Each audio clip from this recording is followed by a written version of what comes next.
Assalamualaikum warahmatullahi wabarakatuh. Anak-anakku sekalian, bagaimana kabarnya? Pada masa ini kita masih daring. Pada kesempatan ini kita akan mempelajari KNU-an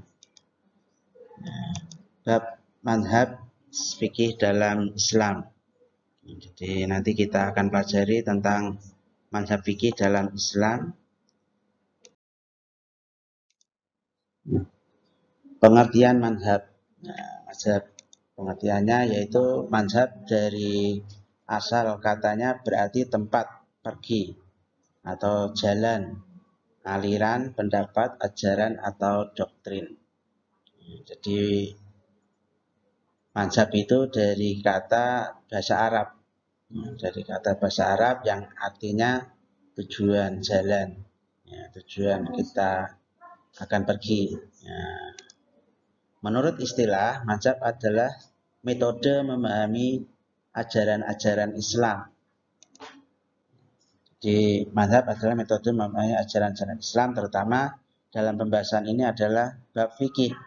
Jadi manhaj juga pengertian pendapat atau kelompok atau aliran yang bermula dari pemikiran ijtihad seorang imam dalam memahami sesuatu, baik akidah, fikih, akhlak, dan lain sebagainya.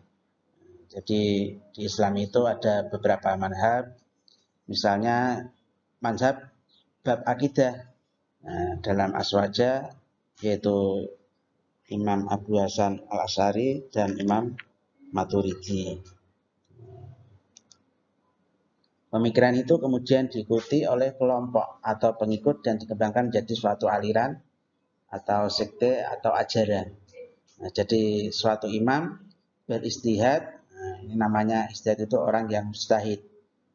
Jadi orang mujtahid itu beristihad dan kemudian diikuti oleh suatu kelompok.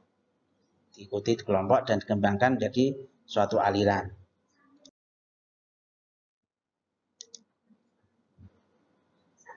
Sebab muncul perbedaan dalam bermadzhab, yaitu pada dasarnya mazhab itu timbul karena perbedaan dalam memahami Al-Quran dan Sunnah yang tidak bersifat absolut.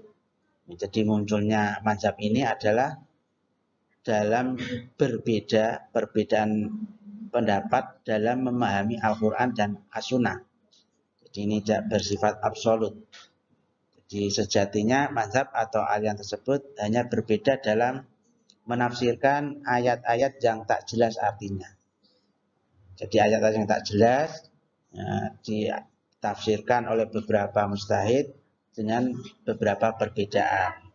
Jadi perbedaan dasar ajaran Islam pada setiap mazhab itu tak berbeda. Jadi ajarannya Islam itu tidak berbeda. Yang berbeda itu pendapatnya dalam memahami, menafsirkan ayat-ayat Quran dan As-Sunnah. Sehingga perbedaan yang ada dalam setiap mazhab itu masih dapat diterima sebagai sesuatu yang benar dan tidak keluar dari Islam. Sebab-sebab munculnya perbedaan yang melahirkan mazhab antara lain: satu, perbedaan pemahaman atau pengertian tentang lafal nas, tentang Al-Quran. Jadi berbeda. Ini yang menimbulkan munculnya perbedaan dalam bermazhab. Dua, perbedaan dalam masalah hadis. Jadi dalam memahami hadis itu berbeda. Yang ketiga, perbedaan dalam pemahaman dan penggunaan qaidah lughawiyah nas. Yang keempat, perbedaan dalam mentarjihkan dalil-dalil yang berlawanan atau ta'arud al-adilah, dalam mentarjihkan dalil-dalil yang berlawanan. Perbedaan tentang qiyas. Yang kelima adalah perbedaan tentang qiyas. Jadi satu imam dengan imam yang lain itu berbeda dalam pengambilan qiyas, dalam menyamakan sesuatu hukum dengan hukum yang lain. Nah, ini ada perbedaan. Yang keenam, perbedaan dalam penggunaan dalil-dalil hukum. Jadi dalil-dalil hukum itu banyak sekali, tapi dalam penggunaannya, pengambilannya ini para imam mujtahid berbeda-beda. Nah, 7. Perbedaan dalam pemahaman ilat hukum. Nah, yang terakhir, perbedaan dalam masalah nasakh dan mansukh. Jadi ada yang masalah nasakh dan mansukh. Nah, jadi ayat itu ada yang Mazhab Islam dalam fikih itu ada 4, yaitu yang pertama mazhab Hanafiyah. Nah, mazhab Hanafiyah ini dipelopori oleh Imam Abu Hanifah. Imam Abu Hanifah yang dikenal dengan sebutan Imam Hanafi. Nama lengkap beliau yaitu Abu Hanifah Al-Nu'man bin Sabit bin Juhtah Al-Kufi. Beliau lahir di Irak pada tahun 80 Hijriah dan wafat pada tahun 150 Hijriah. Dalam pengambilan hukumnya, metodenya yang terkenal adalah al-ihtisan. Yang kedua, mazhab Malikiyah. Mazhab Malikiyah ini dipelopori oleh Imam Malik bin Anas bin Malik bin Abi Amir al-Asbahi.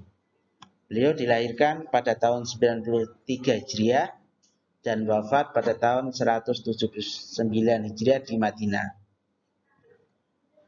Kitab yang disusun beliau yang terkenal yaitu kitab Al-Muwatta. Al-Muwatta ini beliau menyusunnya itu menghabiskan waktu 40 tahun dalam menyusunnya. Nah, dalam selama waktu itu ia menunjukkan kepada 70 ahli fikih di Madinah. Jadi ditasihkan, ditunjukkan pada ahli fikih di Madinah. Ini Imam Malik. Yang ketiga, mazhab Syafi'iyah.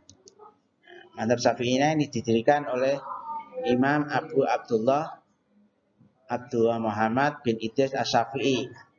Lahir pada tahun 150 Hijriah di Ghoza dan wafat di Mesir pada tahun 204 Hijriah. Jadi fatwa Imam Syafi'i yang ada 2, yaitu qaul qadim. Qaul qadim itu adalah qaul yang dahulu, yang disampaikan selama di Baghdad. Jadi qaul-qaul fatwa hukum yang disampaikan di Baghdad ini namanya qaul qadim. Jadi qaul qadim, qaul yang dahulu. Terus setelah itu Imam Syafi'i ke Mesir. Setelah ke Mesir, beliau menfatwakan yang dikenal yaitu qaul al-jadid. Di qaul al-jadid atau pendapat baru. Ini disampaikan ketika beliau berada di Mesir. Jadi ada 2 qaul yang pada Imam Syafi'i, yaitu qaul qadim disampaikan selama di Baghdad dan qaul al-jadid atau qaul yang baru disampaikan setelah beliau berada di Mesir. Nah, kedua qaul tersebut antara qaul qadim dan qaul jadid terhimpun dalam kitab Al-Um. Nah, ini adalah kitabnya Imam Syafi'i. Nah, yang keempat, mazhab Hambaliyah. Nah, Imam Ahmad bin Muhammad bin Hambal Asy-Syaibani. Jadi nama beliau yaitu Ahmad bin Muhammad bin Hambal Asy-Syaibani, yang dikenal dengan Imam Hambali. Imam Hambali ini dilahirkan di ibu kota Baghdad di Irak. Di Irak ibu kotanya Baghdad pada tahun 164 Hijriah dan wafat pada tahun 241 Hijriah di Baghdad. Kitab hadis beliau yang terkait dengan hukum Islam yaitu Musnad Ibnu Hambal. Jadi beliau ini, Imam Hambali ini adalah muridnya Imam Syafi'i. Imam Hambali adalah murid dari Imam Syafi'i selama di Baghdad. Beliau sangat menghormati Imam Syafi'i. Bahkan sesudah Imam Syafi'i wafat, Imam Ahmad ini selalu mendoakan gurunya tersebut. Nah, demikian untuk materi keilmuan. Besok kita sambung lagi. Assalamualaikum warahmatullahi wabarakatuh.